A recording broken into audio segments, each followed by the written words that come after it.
Hello বন্ধুরা, কুসুমের রান্নাঘরে সবাইকে স্বাগত। ঘরে থাকা একদম বেসিক মশলা দিয়ে কিভাবে অনেক বেশি সুস্বাদু ব্রয়লার মুরগি মাংস রান্না করা যায় সেই রেসিপিটাই আজকে শেয়ার করেছি। তাহলে দেখে নেওয়া যাক আজকে আমার ভিডিওটি। এটা বানানোর জন্য আমি এখানে মাংসগুলো এরকম মিডিয়াম সাইজকে কেটে নিয়েছি, ভালো করে ধুয়ে পরিষ্কার করে নিয়েছি। নিয়ে নেব স্বাদ মতো লবণ, হাফ চামচ হলুদের গুঁড়ো, হাফ চামচ কাশ্মীরি লঙ্কার গুঁড়ো আর হাফ চামচ দিয়ে দেব ঝাল লঙ্কার গুঁড়ো। সব উপকরণ দিয়ে ভালো করে মাংসটাকে আমি মেখিয়ে নেব।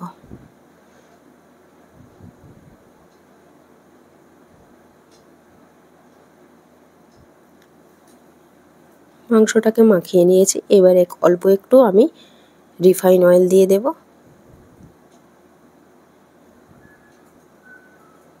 দু চামচের মতো রিফাইন অয়েল দিয়ে দিয়েছি। দিয়ে ভালো করে আবার মাংসটাকে মাখিয়ে আমি এখানে আধা ঘন্টার জন্য রেখে দেব। গ্রেভির জন্য এখানে আমি একটা বাটি নিয়ে নিয়েছি। দিয়ে দেবো হাফ চামচ হলুদের গুঁড়ো, হাফ চামচ ঝাল লঙ্কার গুঁড়ো, হাফ চামচ কাশ্মীরি লঙ্কার গুঁড়ো, হাফ চামচ ধনিয়া গুঁড়ো, হাফ চামচ জিরের গুঁড়ো, স্বাদ মতো লবণ, অল্প একটি জল দিয়ে চামচ দিয়ে নেড়ে নেব। এতে করে বাটা মশলার সুন্দর একটা টেস্ট আসবে।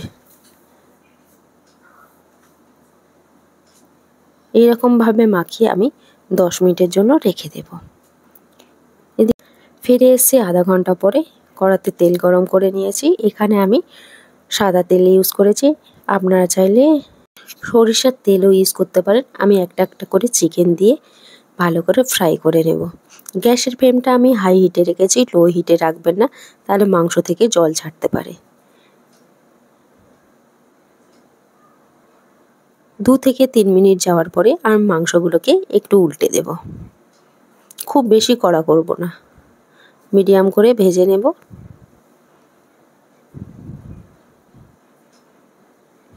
আমি মাংসগুলো এক পিঠ ভেজে দিয়েছি, অপর পিঠে ফের 2 থেকে 3 মিনিট ভালো করে আমি আবার ভালো করে একটু নেড়ে নেব।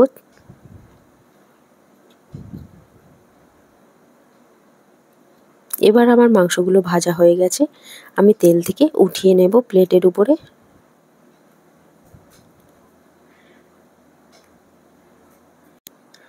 ওই তেলে আমি ফোড়নের জন্য দিয়ে দেব 3টে এলাচ, 2টো দারচিনি, 2টো তেজপাতা আর অল্প একটু লবঙ্গ। ফোড়ন থেকে সুন্দর একটা স্মেল আসলে আমি দিয়ে দেব একটা মিডিয়াম সাইজের পেঁয়াজ কুচিয়ে নিয়েছিলাম, সেটাকে দিয়ে দেব। দিয়ে আমি পেঁয়াজটাকে লাল লাল করে ভেজে নেব।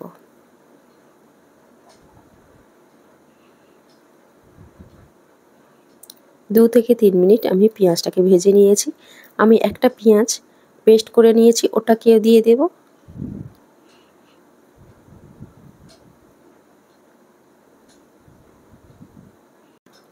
পেঁয়াজটা আমার লাল লাল ভাজা হয়ে গেলে আমি এবারে দিয়ে দেব 1 চামচ আদা রসুন বাটা।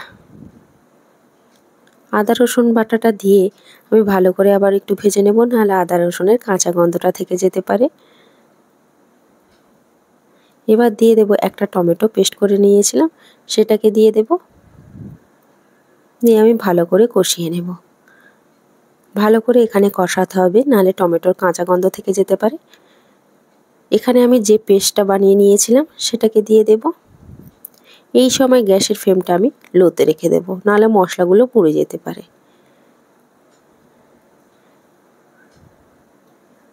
মশলাগুলো একটু কষানো হয়ে গেলে দিয়ে দেব 2 চামচ ফেটানো টক দই। এটা আমার বাড়িতে বানানো টক দই। টক দইটা দেওয়ার সময় গ্যাসের ফ্লেমটা আমি লোতে রাখবো, নাহলে টক দইটা ফেটে যেতে পারে।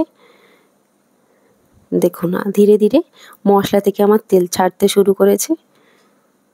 এবার গ্যাসের ফ্লেমটা আমি হাই হিটে রেখে দেব। আমি একটু সামান্য জল দিয়ে দেব। জল দিয়ে আবার ভালো করে মশলাটাকে কষিয়ে নেব।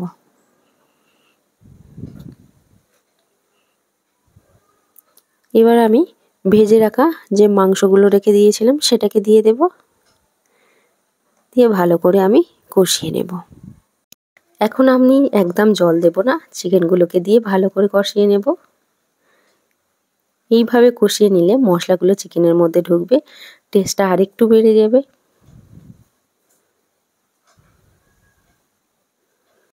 এইভাবে আমি 3 থেকে 4 মিনিট কষিয়ে নিয়েছি। এবারে এখানে আমি গরম জল দিয়ে দেব। এখানে কিন্তু আপনারা গরম জল দেওয়ার চেষ্টা করবেন। ঢাকনাটা বন্ধ করে আমি 3 থেকে 4 মিনিট হতে দিয়েছি। দেখুন এটা আমার হয়ে এসছে। আমি একটু নেড়ে দিয়ে হাফ চামচের মতো গরম মশলা দিয়ে ঢাকনাটা বন্ধ করে গ্যাসের ফ্লেমটাকে আমি বন্ধ করে দেব। তারপরে গরম গরম পরিবেশন করে নেব। আপনারা কিন্তু একবার এইরকমভাবে চিকেন রান্না করতে পারেন, খেতে কিন্তু দারুণ লাগে। আমার আজকের রেসিপি যদি আপনাদের ভালো লেগে থাকে লাইক কমেন্ট শেয়ার করবেন। আমার চ্যানেলে নতুন বন্ধু হয়ে থাকলে চ্যানেলটাকে সাবস্ক্রাইব করবার অনুরোধ রইল। ভালো থাকবেন, সুস্থ থাকবেন। আবার ফিরে আসবো অন্য কোনো রেসিপি নিয়ে।